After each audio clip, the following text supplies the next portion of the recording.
Bombs away, it's ChinnyVision.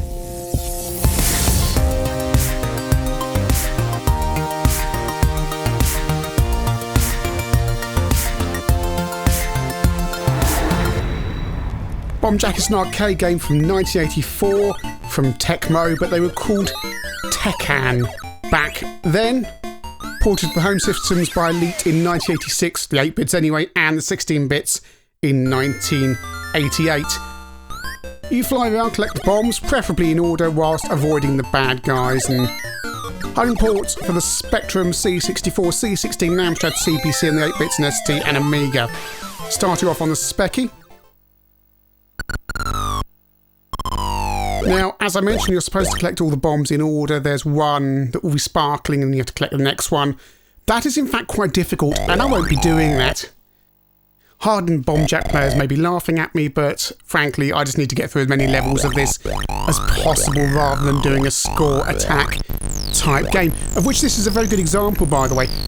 Got a power up there, and enemies turn into smiley faces. They do suddenly turn back with no warning on the Spectrum version to baddies, but you do get about a second's grace when that happens. Power-ups on the Specky are generous. That's another... Oh dear. That is another up there thingy that turns it all into smiley faces. There is two-player. It is not cooperative. It is one after the other. Crash liked the Specky version of the game. They gave it 92% and they said it was a great conversion of the game. Over to the Amstrad CPC. Very colourful menu screen that, if you've played Bombjack 2 later on, it's the same colourful thing going on there. And the backgrounds change between levels. It cycles around about 7 or 8 of them on the 8-bit versions. Well, not on the C16, but we'll come to that. But Bombjack has 2 levels of jumping around. One that gets you to about halfway up the screen and one that jumps fast that gets you to the top of the screen. The control system for activating this varies between versions, which is a bit disconcerting. This is the first time I played Bombjack on the 8-bits for years, or any version for years. So my technique is somewhat out. I'm a big fan of Bombjack 2, which a lot of people don't particularly like, but I had enormous fun when I got that on budget for my CPC, even though, as people point out, there's no bombs in it at all, but it was actually much easier to collect the treasure or gold or whatever it was in order. And you can see there's a period of grace there as well, because I clearly hit that baddie, but it let me get away with it. Over to the C64, where things are somewhat cramped.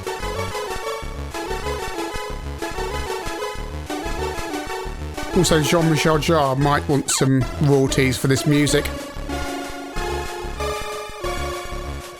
It's lovely and smooth. It's very well presented, but this cramped down screen is very noticeably, painful to come across from the Spectrum and Amstrad version, because everything's closer together and it makes it much harder. Looking at the reviews, Zap didn't enjoy this game at all. They gave it 47%. Although some C64 owners quite like this. I guess if you can get used to how difficult it is, it doesn't really matter. But coming across from the Spectrum and CPC, it's quite difficult. This looks like the C64, but in fact it's the C16 version. And for some reason I have a constant tone playing in the background that isn't supposed to be there, but we're going to try and go with that. And I'm having trouble jumping. The tone has stopped. The tone appears to be a bug just on my version, because I looked at some other versions on YouTube and they're all fine. It's like the C64 version without the animation or music, but the graphics are pretty much ported across. Therefore, it suffers from exactly the same problem, except everything is far less controllable, so it makes it worse.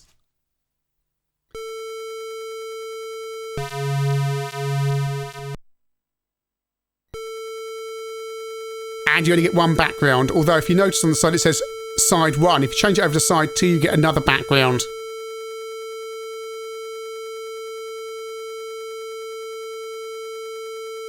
Across the ST, this was ported in 1988.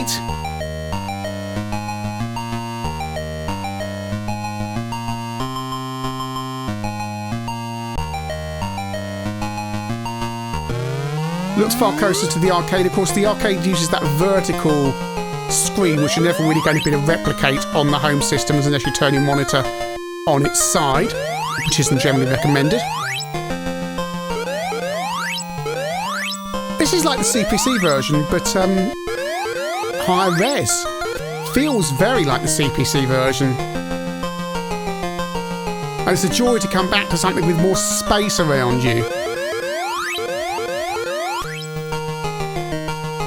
I can't get over how cramped that C16 and C64 versions are.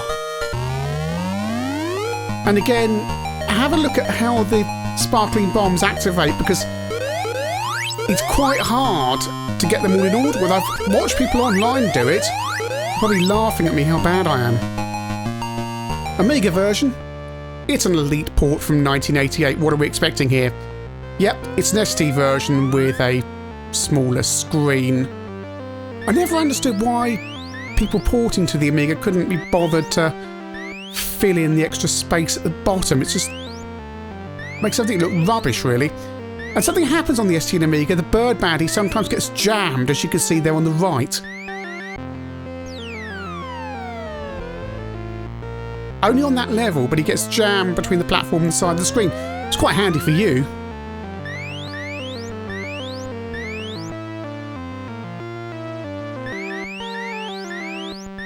Oh dear. Game over comes quite quickly. Back to the Specky. Plays really well. And the spot effects are good as well, and the graphics are really clear.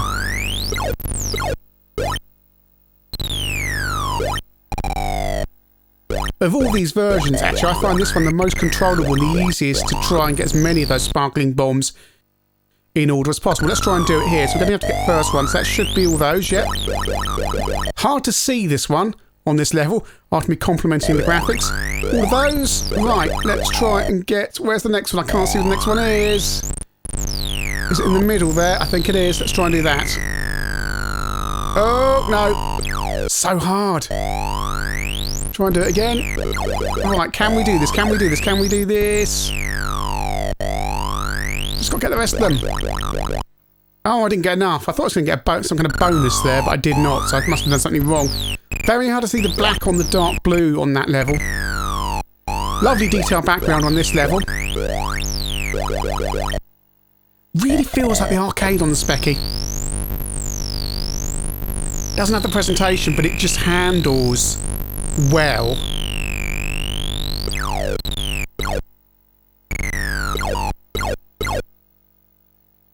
Oh, again, lucky that grace period exists. Because they could make the baddies flash, or the smiley faces flash, before they turn back into normal baddies. They don't. They just give you 1 second to get out of their way. Sometimes bombs can be... Oh, you can get trapped in the corner of the screen because bombs are up there. And the annoying thing about Bombjack is the baddies just home in on you. Little robots go around the platforms. Eventually they fall off, and when they hit the ground, at the bottom of the screen rather, they turn into floaty things.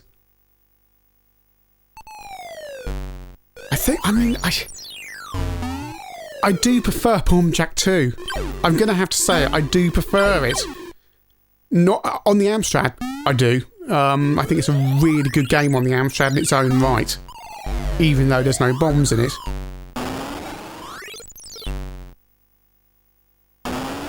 And you can recognise some of those sound effects as well here on the CPC that they reused in Bombjack 2. I think there's a story behind how Elite did Bombjack 2 as well, because of course it's not an arcade game, it's an unofficial follow-up. I assume Elite licensed it or were allowed within the remit of their licence to do Bombjack 2. Back to the 64, and here we are back with the cramped up screen.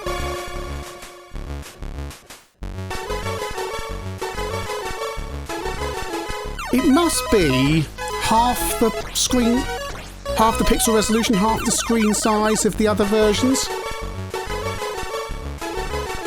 Well, I say that, the Amstrad and the C64 are going to be the same resolution, except the sprites are half the size on the Amstrad, so they could have done it on the C64. They've made a decision, and I don't know why they've made it on the 64, because it doesn't need to be this big.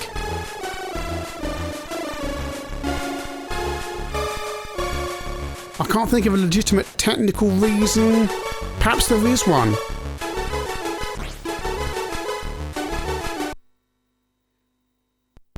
Yes, I do have an infinite lives on all these versions. It's quite a hard game, although I've seen people on YouTube loop the game round and round and round, because what happens, you get so far and it loops round with the same layouts but with different backgrounds.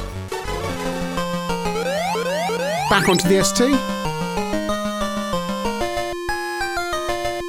I think this is a really good high score game, as I said earlier, good for a high score challenge online, because it's all about technique, not necessarily how long you can live. Actually, if you can get all those bombs in order, you'll get a really good score. But you really have to know what you're doing, and the baddies are relentless. You'll get to hate those bird things.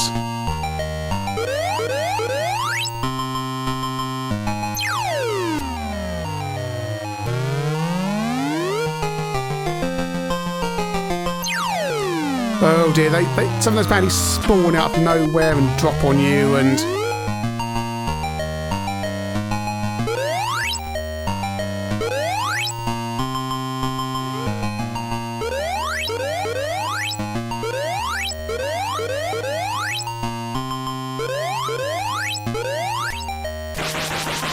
there's also a 1992 version for the Game Boy, as well, and an SG-1000 version back in 1985.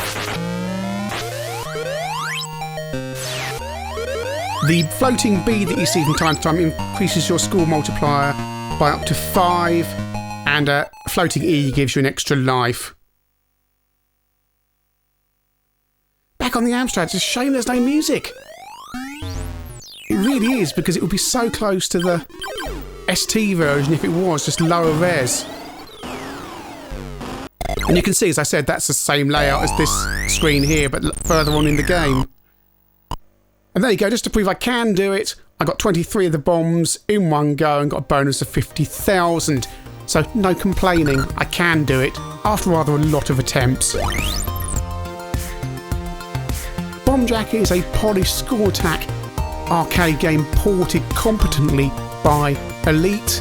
For me, the highlights of the ST, Spectrum and Amstrad versions, all of them are polished and play really well. It's a shame that Amiga version isn't more suited to the Amiga, but 1988 Amiga games were just like this. Coming to the C16 and C64 versions, well, both are disappointing. You expect limitations with screen sizes and sprite sizes on the C16, you don't expect it on the C64, and the problem is playing around with the sprite sizes and the size of the levels really interferes with the gameplay. It makes the game so much harder and less enjoyable. C16 version is limited, and yeah, I mean, it's as good as you can expect on that system. Nice touch though, having different level backgrounds on each side of the cassette to give the player at least some variety. Some people really love Bombjack. I really quite like it, and as I say, if I was going to play any of the games, I'd play Bombjack 2 on the CPC. But that said, on the Spectrum and Amstrad, it's a game worth picking up and having a go on. On the ST, it was good for the time, but today you're probably just better off playing on MAME.